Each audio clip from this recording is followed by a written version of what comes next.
Hi, my name is Alexis Carr, and I will be presenting my multimedia presentation.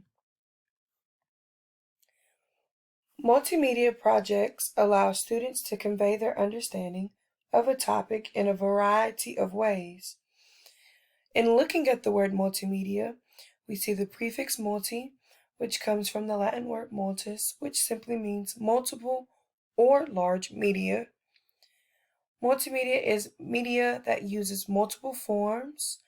There are different examples such as text, audio, graphics, videos, animation, and so on and so forth. There are 6 media types that are used in the creation of systems and are broken into 2 broad groups, static and dynamic. Those 6 media types are text, graphics, images, video, animation, audio, or sound. Now, of course, plain text can be generated by text editors, but they do not have different fonts or styles, whereas rich text is produced by word processors, so they can have different fonts, colors, styles, and things of that nature. And then lastly, we have hypertext, which can link different websites, documents, videos, images, all kinds of things. Now, images represent different graphics and multimedia documents and photographs. There are graphics that are composed of different data, points, lines, circles, designs, colors, all kinds of things. They can be used in logos, icons, images. And then we have digital video, which can be obtained in several ways by using a tape recorder, a video camera, a cell phone, your television, your computer, a YouTube video, all kinds of things. Now, there are a few learning theories that we are going to discuss, such as Howard Gardner's theory of multiple intelligences, cooperative learning, and constructivism. Now, with Howard Gardner's theory of multiple intelligences, he believed that there are neural conditions that will or will not be activated by opportunities. And according to him, that everyone possesses the following characteristics. Linguistic intelligence, which is the ability to use words effectively, whether it's either orally or in writing. There are logical mathematical intelligence, which is the capacity to use numbers effectively and to be able to reason well. Spatial intelligence, which is the ability to perceive the visual spatial world accurately and also be able to perform transformations based off of those perceptions. Bodily kinesthetic intelligence, which is the expertise in using one's body to express their ideas or their feelings. Musical intelligence, which is the ability to be able to perceive, transform, and express musical forms. Interpersonal intelligence, which is the ability to perceive and make distinctions in the different moods and motivations of other people, whereas intrapersonal intelligence is self-knowledge and the ability to act on the basis of that knowledge. And then lastly, we have the naturalist intelligence, which is expertise in recognizing the living and non-living forms within a person's environment. Now, he identified these intelligences based on a series of tests that he conducted,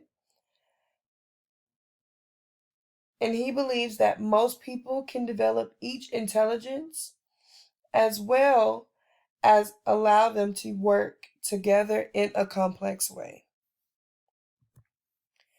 Now, with cooperative learning, that occurs when students work together to achieve a common goal, whether that be in groups or pairs. In cooperative learning, there are 5 different characteristics. We have positive independence, which helps with a group maximize all of their members' learning beyond what they had perceived. We have individual accountability, which means every group member is going to hold themselves accountable and it helps produce high quality work. We have our face-to-face promotive interaction, which means that group members produce joint products and they promote each other's learning. Their social skills, of course, are going to be when the group members are taught social skills and they are expected to use them. So that's when our teamwork is emphasized.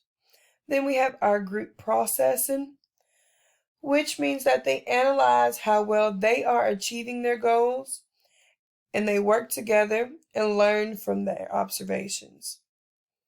Now, some of the examples of cooperative group work is going to be team-associated individualization, jigsaws, group tasks, or learning together.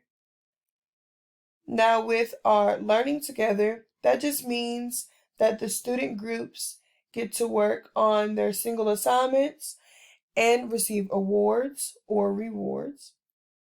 With their jigsaw group tasks, they are going to be assigned a particular learning task, and they are going to be able to work those different pieces together.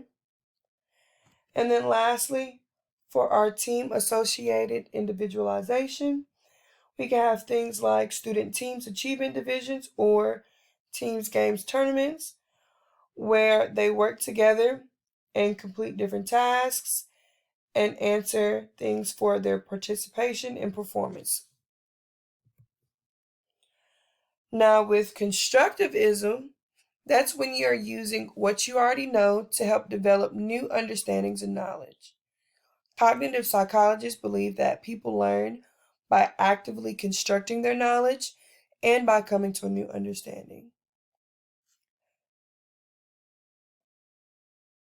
In a constructive classroom, they are going to be active learning, which means that they're going to process their information meaningfully. So if we were to incorporate that multimedia, they could allow students to be active learners by defining those contents and standards and creating the media components. We have cumulative, reflective, goal-directed, integrative learning components where they are going to be able to elaborate on their new knowledge. They're going to be able to assess what they know and even what they might need to know. And then, of course, they're going to be able to engage in a purposeful learning environment as well as activities. Now, it is believed that a constructive teacher encourages and accepts their students. They also use raw data. They help classify, analyze, predict, and create within their activities and lessons to enhance those characteristics within their students. They also allow their students to have time to pose questions. They ask for elaboration from their students. They also nurture their students' natural curiosity, which is a very important thing because it helps them discover and use application skills.